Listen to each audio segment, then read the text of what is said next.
hearts, and welcome to Trust in the Chaos, Mental Illness and Catholicism.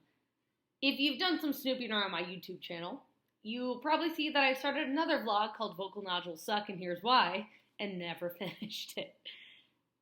My goal, and my promise to you, is to not let it happen with this one. Mental illness and how it reacts with faith, especially the Catholic faith in my case, is too important of an issue to let go. So my goal to you, and promise, is to post once a week on various issues.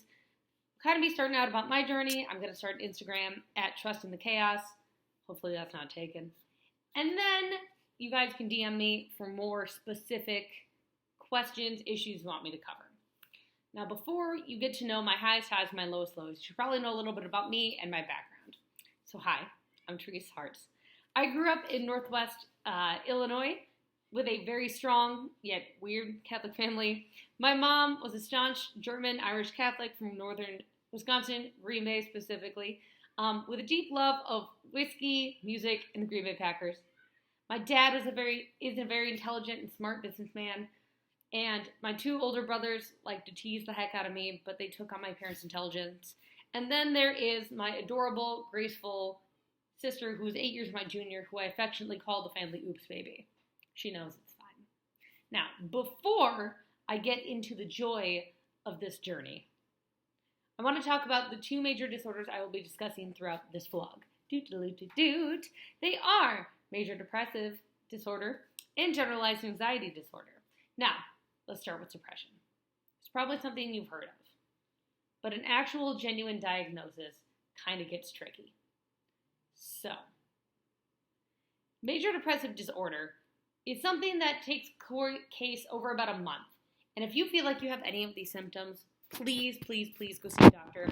If you yourself are looking at this because you are suicidal, please go to the Suicide Prevention Hotline. I will make sure to put that information in the description box below. While different forms of depression, there are 5 major ones, have different causes and symptoms, they share some pretty common ones. Here's what those are. They include, but are not limited to, persistent sadness, anxiety, or an anxious, empty feelings of helplessness, pessimism, irritability, feelings of guilt, wordlessness, hopelessness, loss in interest or pleasure in hobbies and activities, decreased energy or easily fatigued, moving or talking slower than usual. As you can see, that is not the case for this child. Feeling restless or having trouble standing still, difficulty concentrating, remembering, or making decisions, difficulty sleeping, early morning awakening, oversleeping, appetite and or weight changes, thoughts of death or suicide, suicide attempts, aches, pains, headaches, cramps, digestive issues with no clear physical cause that are not or do not ease with normal treatment. I'm lucky enough to have all of these and a few more, minus the talking one. The reason why I talk so fast is because of something called generalized anxiety disorder. GAD causes people to display excessive anxiety and worry over months. It isn't just you got a big test coming up or you're going through some major life changes, whether it's buying a house or moving to college or this, that, or the other thing. This is something that cannot be related specifically to one area of your life, transcends all of it. These symptoms include, but are not limited to, restlessness and feeling wound up and on the edge at all time, very much easily fatigued, difficulty concentrating, having your mind go blank, irritability, which is my main one, muscle tension, difficulty controlling the worry, sleeping problems, and severe case panic attacks. I will get into my specific brand of panic attacks here soon. But if you feel like you yourself are experiencing any of these, or know someone who's experienced any of these and you came to this just to see what's up, please go see a medical physician. While I have a lot of experience, and I'm talking about my own experiences, my experience is not even close to someone else's. Every different ideation of depression and anxiety is different for each person. So please use this as a reference, but seek proper medical help if you feel as though this might be something you or someone you love is struggling with. Okay, I've read the disclaimer. So in this video, I'm going to talk mostly about what my general depression, anxiety look like on a daily basis. Then I'm going to start touching in faith. I'm going to continue on that path, getting more faith into the videos, but I think in order to understand how faith and depression go together, or how to cope with depression using faith and proper mental health, you got to know what we're dealing with first. So, I was diagnosed with depression when I was 20. But if truth be told, I probably started feeling the symptoms of depression when I was about 15. I would cry all the time. I was very much insomniac. There was a whole period of time where I didn't sleep or eat for 48 hours. And I was on a family trip to Mexico, and none of my family knew, including my extended relatives who we were with. But I put that on a lot of other things.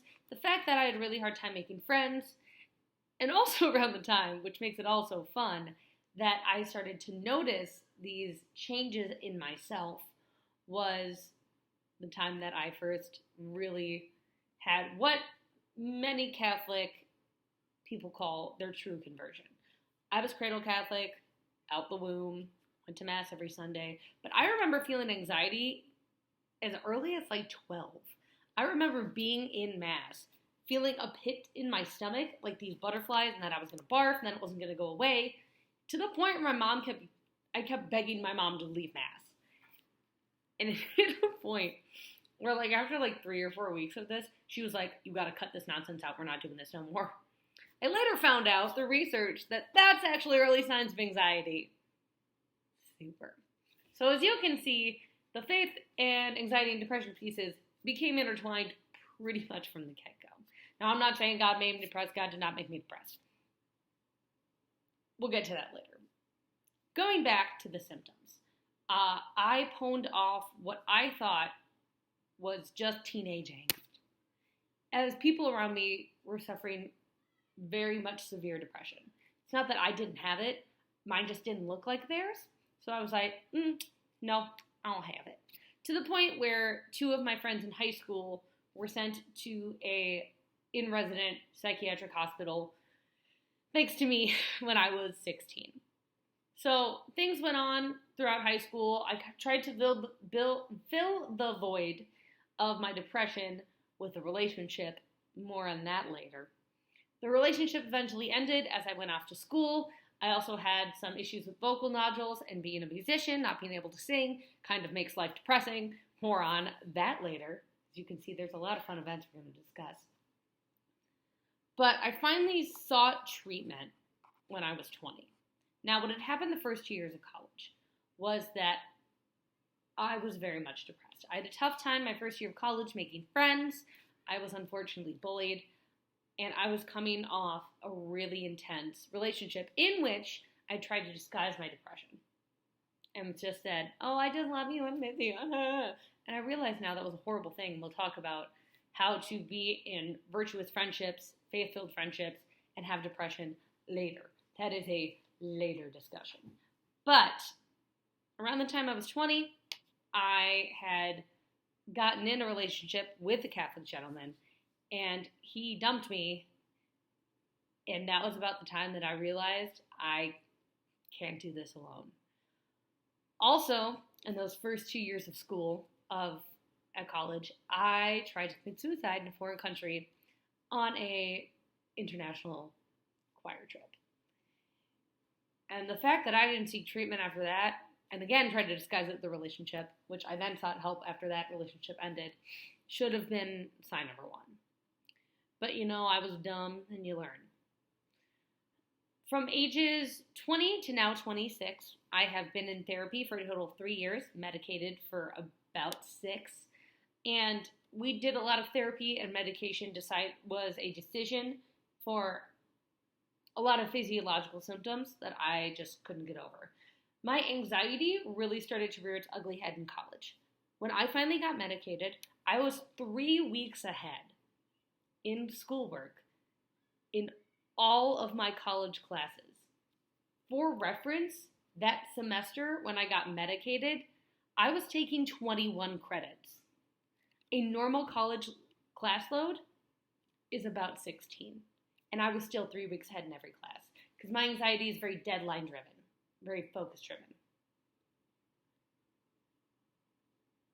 The other thing that really made me want to get medicated or really seek that out is that my panic attacks were very vicious. I didn't know they were panic attacks. I was having these times where I felt a little loopy and a little weird, and I noticed that my fingers would turn blue, and I'd feel very out of it. Eventually, my hands would return to normal color, and then I'd just feel really tired and out of it.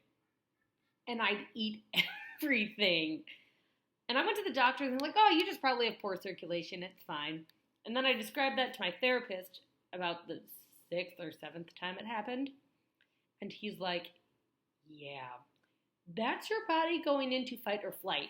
My anxiety was so high that my blood was literally rushing to my internal organs as if a bear was chasing me.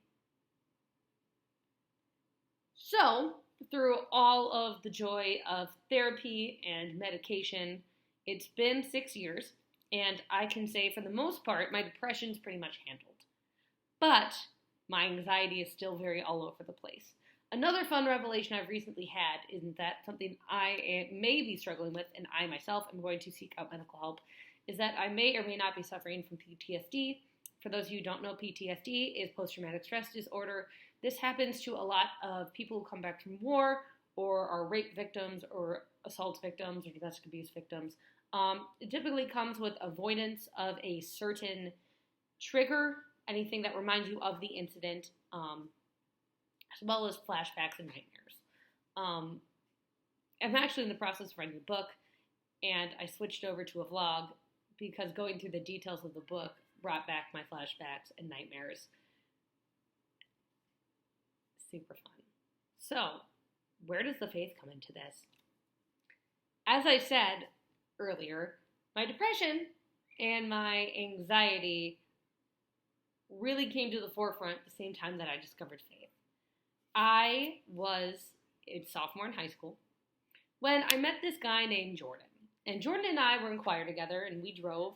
And I remember asking my friends, I'm like, I'm going to be in this car with this guy. I don't know. What do we talk about? And they're like, he likes Jesus. Talk about Jesus. And I'm like, well, we go to Catholic high school together. That shouldn't be too hard. And that's when I really discovered what faith meant to me. I discovered that I had a lot of trust issues. I also struggled with eating disorders. I was really obese in middle school, and then lost weight healthily. And then to keep it off, I unfortunately leaned into anorexia and bulimia. I had a hard time keeping those friends. I had no friends when I was fat, and then I got friends when I was skinny. And I had a lot of trust issues. And through that, my friend Jordan gave me all these incredible role models and things to pray about. And Saint Faustina, the Divine Mercy, saint who had the vision of Divine Mercy, the Jesus I Trust in You portrait, became my biggest faith role model and is still with me to this day. Fun thing about that, I am Lithuanian, and the actual portrait of the Divine Mercy is located a block from my grandma's house in Vilnius, Lithuania. And I get to go. I was just there about a month ago, and I got to go to Mass there, and it was really great, something I always try to do. So, throughout the course of my depression and anxiety, it's something I've really learned to give to God and to try to meld with how do I relate the suffering to the cross? How do I find these faithful friends, and how are they going to work with me through these emotional issues? How can I combine needing help with a mental health professional with giving it to God? And that's pretty much what we're going to talk about through the course of this vlog. Like I said, my name is Therese Hartz. You can find me on the Instagram I'm about to create called @TrustedInChaos. And again, if you are suicidal or you need mental health, please go seek those. The suicide prevention hotline will be in the link below. Thanks for being here with me, and we're going to work this out together, y'all.